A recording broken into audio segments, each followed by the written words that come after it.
We don't want to take anyone's guns away from them, but we want them to be able to have access to guns for people that are reliable, but to keep it out of the hands of people that are dangerous. I was the mother of two young girls, and I remember when they were born, I was threatened that I would be fired. I remember going to my employer. I said, "What is the leave policy?" And they said, "You just leave."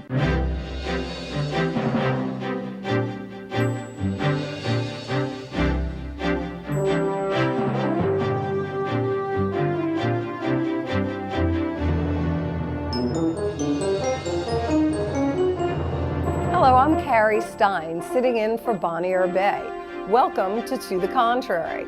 This week, we continue our Woman Thought Leader series with my interview with Carolyn Maloney, representative of New York. So we have a number of issues we'd like to talk to you about, but the first we want to start with is the fact that you're doing a number of reports. You've been releasing some reports about gun violence. Mm-hmm. Tell us about them.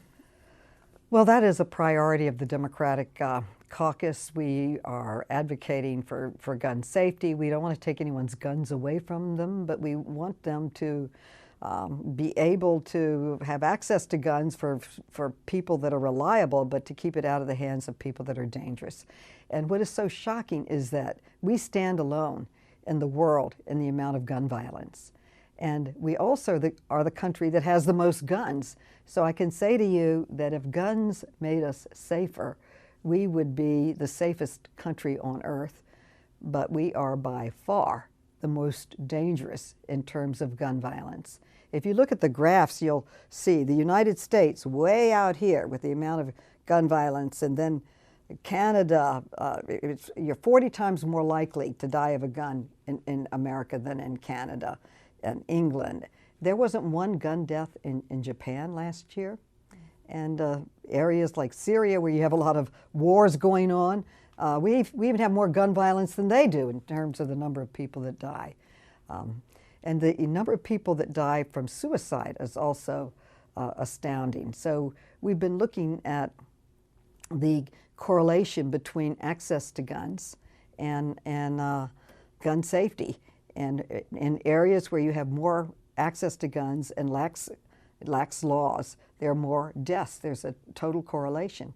And I think one of the things that's the most ridiculous about it is the only issue in the history of the country that I'm aware of where we literally passed legislation, which I voted against, that said you cannot even study gun safety. That was reversed.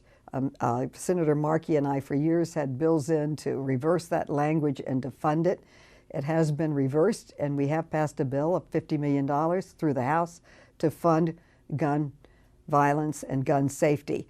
If you look at cars, we study it all the time, and that's why cars get safer and safer and safer, because we study car safety. Why not? A gun is far more lethal. We've tried so many ways to try to change people's minds, and it's just common sense that background checks save lives.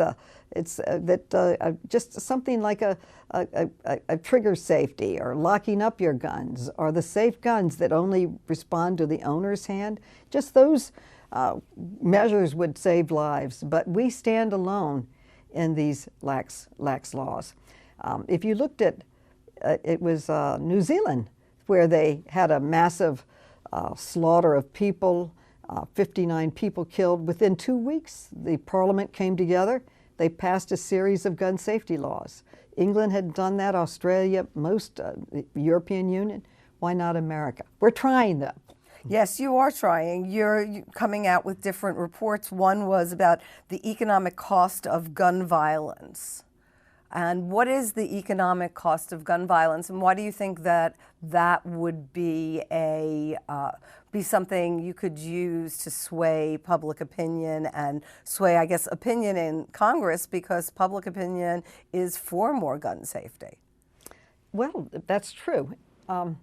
It's important to understand what it would mean if we could pass some of these gun safety laws. And working with the Gifford Institute for Gun Safety, we did a report that shows it would be roughly $222 billion a year saved, mainly through lost work. Usually the person who's killed is the prime breadwinner, oftentimes, and also hospital costs, legal service costs, jails, judiciary. There are just a number of costs associated with it. And I just trying to make the argument from many different directions of why we need, obviously the biggest loss is loss of life.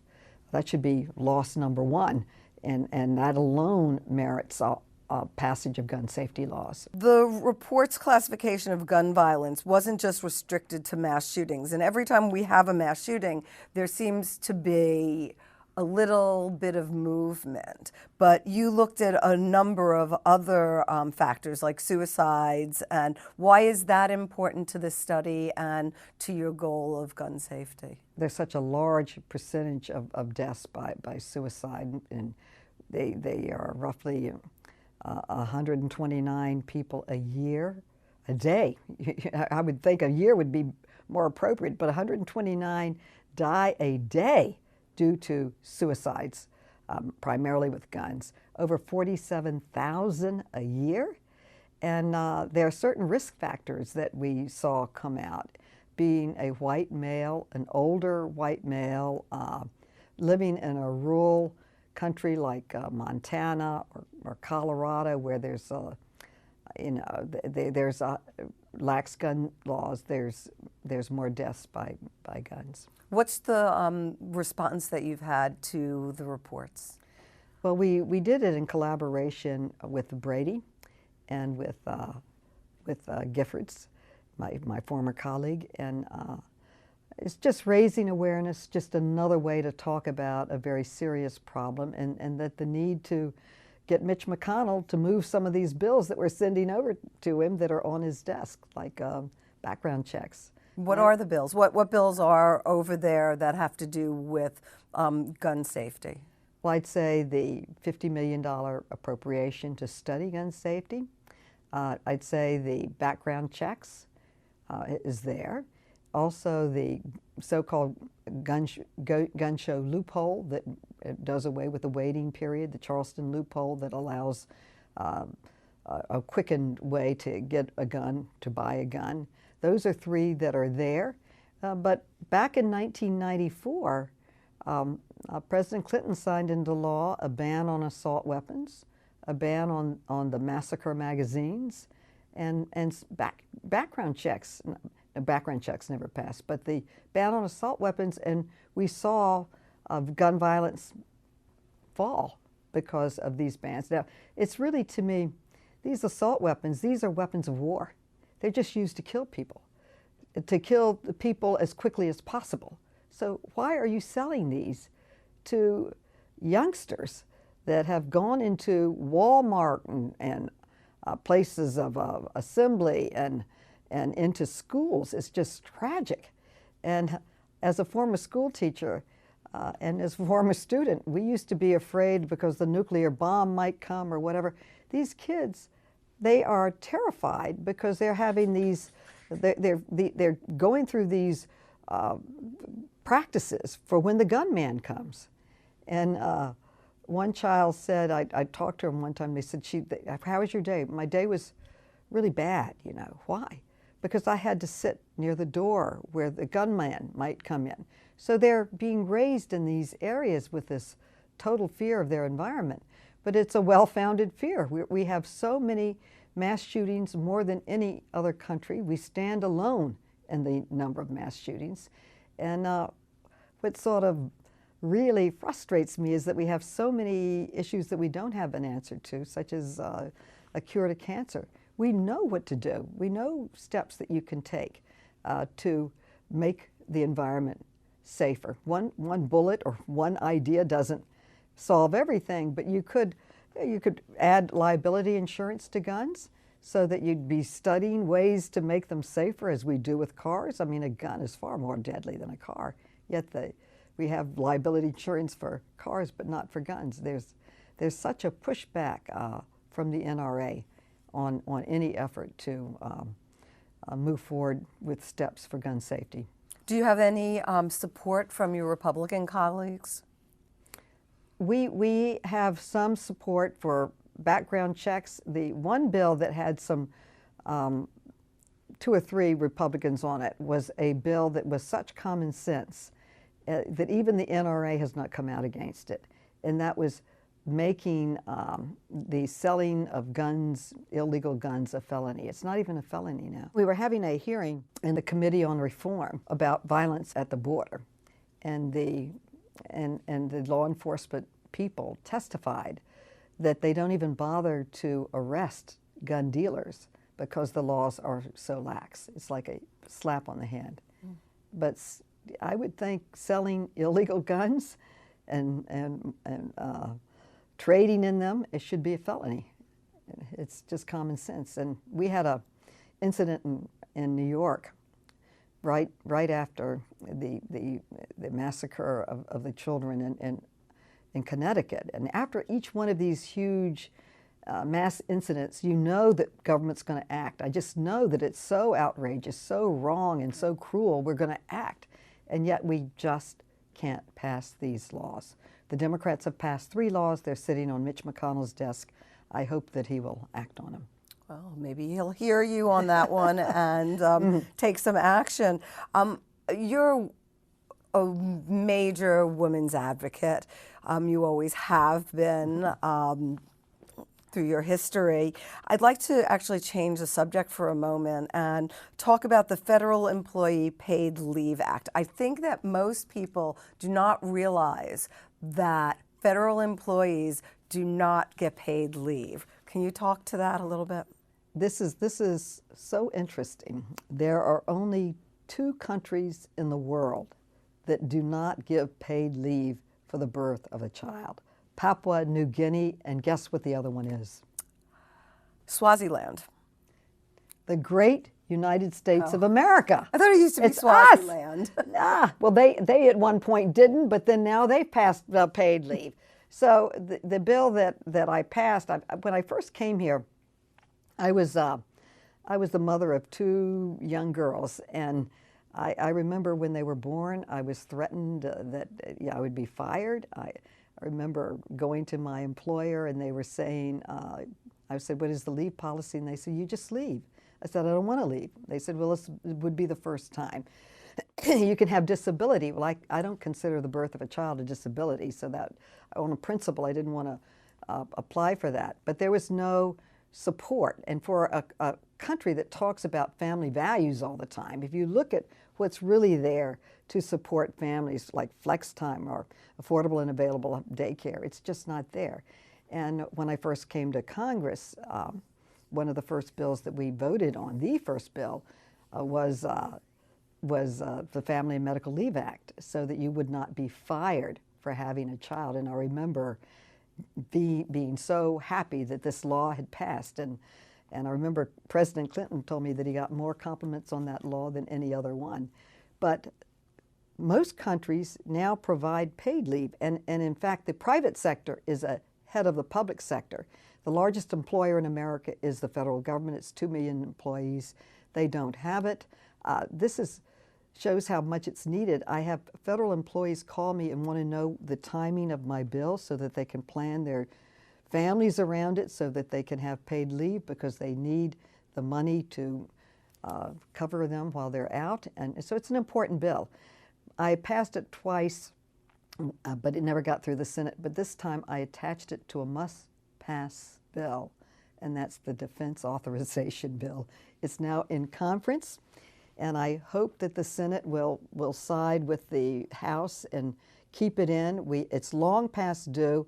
Usually the federal government comes out with model programs that the country sees, but now many private sector employees provide paid leave for sickness, for the birth of a child, for taking care of an elderly parent, but not the federal government. So I hope that my bill will be enacted into law this year. What would leave be for?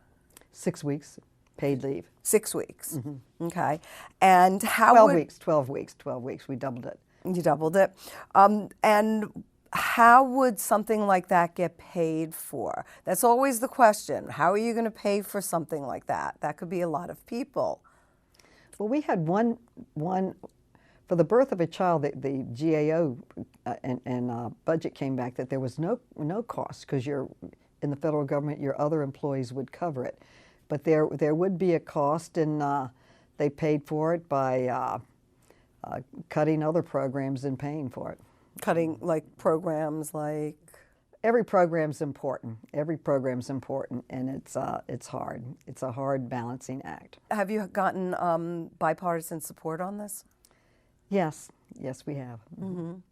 Not enough, but we've gotten some. We have some strong bipartisan support. Is it frustrating that there are so many bills, there are so many things that that the House is doing, and they just end up in the Senate and are going nowhere?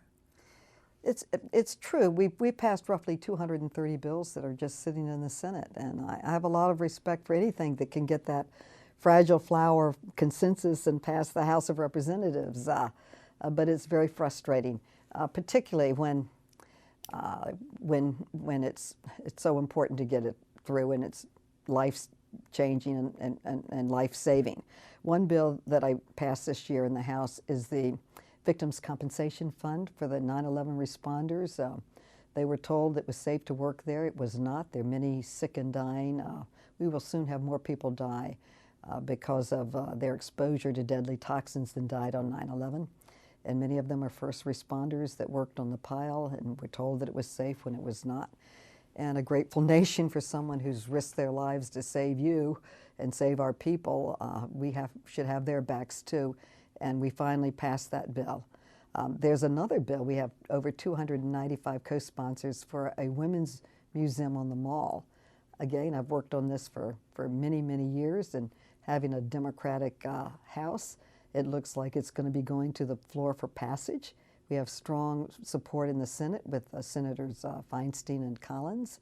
And when I started it, I was trying to pass the Equal Rights Amendment, and I figured out that it was hard to empower women if you didn't even recognize them.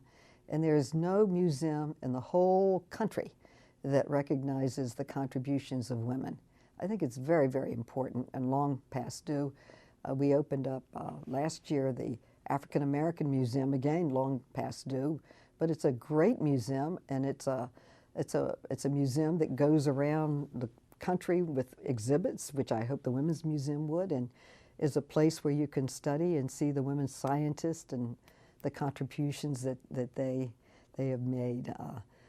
The one example that I often give is that everybody knows Paul Revere, but Sybil Ludington's father, who was a general, she rode longer through the night, through enemy territory, and no one knows about her. So too many of these stories of women's contributions, and we've been there from the beginning, working hand in hand with the men, are just like quicksand. It just is just forgotten and rolled over. And I think it's important when they talk about STEM, science and technology and mathematics and economic and the economy, and trying to get more women involved. What better way than to show the women that have gone before? And I just think it's really long overdue. What is it like for you having more women, especially Democratic women, in Congress?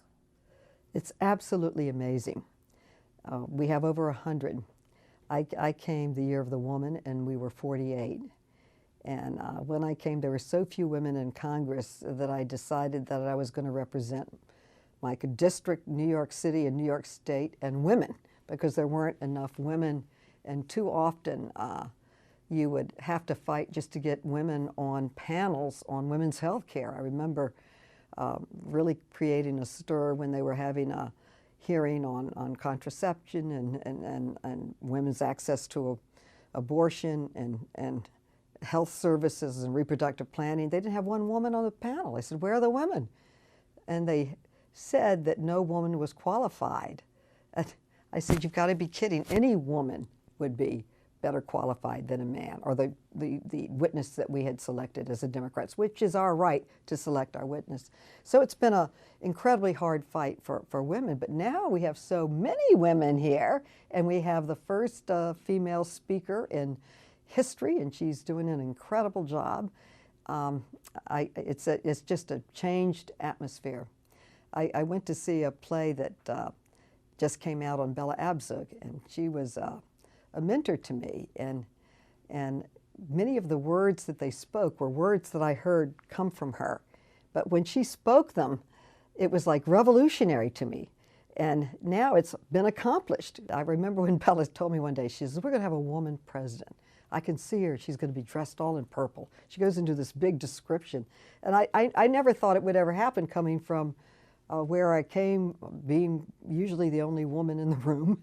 And, and every single job I ever had, I was the first woman to have it, only because the doors were getting to open for the opportunities for women. But now it's like a I don't know. We didn't fight so hard to beat down the walls to let a little fresh air in. It's like a storm coming through, and they are incredibly talented. They have already many historic careers. A lot of leaders in the military have come to Congress, and from business, and from teaching, and social services, and it's so exciting to see so many women get elected to Congress, and I think that their presence is making a tremendous difference. And there are more women in leadership, and you know, sadly, with the untimely passing of Congressman Elijah Cummings, you're now in a different leadership position. You're actually, at least as temporarily, leading the Oversight Committee. What does that say for women? First of all, Elijah was an extraordinary human being. We call him the North Star, a man of great conviction, a friend, a mentor, and we are still grieving over his loss. But I remember when I first came to Congress, in each room they have the portraits of the former chairs, and there are no women, hardly any women. It was just, you could hear the earth shake when Nancy Pelosi was elected as the first speaker for the United States Congress, and she did a lot to advance women, and she's fought for women. She appointed me to be the first woman to chair the Joint Economic Committee, where I'm doing all these economic reports on the high cost of gun violence and building a case for that, and in many other areas too. But I think it's important. And Oversight is a major committee. It's a major committee, and one of the most important goals and responsibilities of Congress is oversight. And it was the work coming out of the Oversight Committee on the census, which is critically important. It distributes over $700 billion a year based on census numbers. It's also the basis of our democracy, of representation. And the administration just decided that they wanted to add a citizenship question that every professional said would lead to an undercount. And it was the work coming out of that committee and others that showed that it was a total fabrication. It was based on really a proposal by Hoffler to reduce the representation of urban areas, often minorities and women, and elect more on the Republican side. And we won at the Supreme Court. That was a big win, based really on oversight and research. So do you have plans for the committee? Is there? Well, I've been working on the committee ever since I came to Congress. When I was on the City Council, I literally founded the Contracts Committee that did research on contracts, a quarter of the budget, and showed that there was a lot of abuse and corruption, actually. So I've worked on the committee. We do not only the impeachment, which is now the center stage, but immigration, health care. We did a massive amount of research on the high cost of drugs, and there are a number of bills being proposed to address that. So we're working in a lot of areas, and it's a very important committee because oversight's incredibly important. It looks routinely at all the agencies and how they're operating, and investigates any alleged misappropriation or alleged corruption, or works hard to keep the government honest for the people. Thank you, Congressman Maloney. This has been very interesting. Well, thank you for having me on your important show. That's it for this edition of To the Contrary. Please follow us on Twitter and visit our website, pbs.org/tothecontrary. And whether you agree or think to the contrary, see you next week.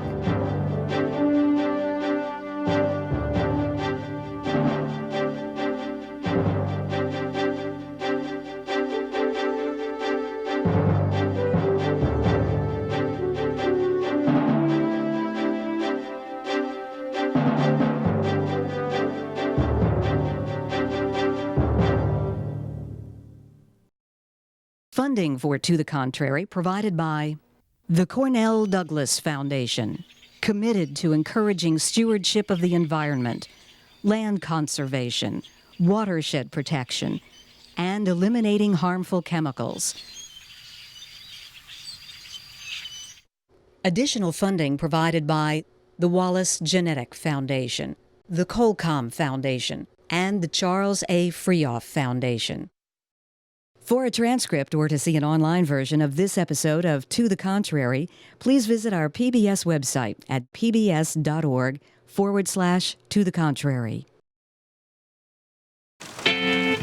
Be more PBS.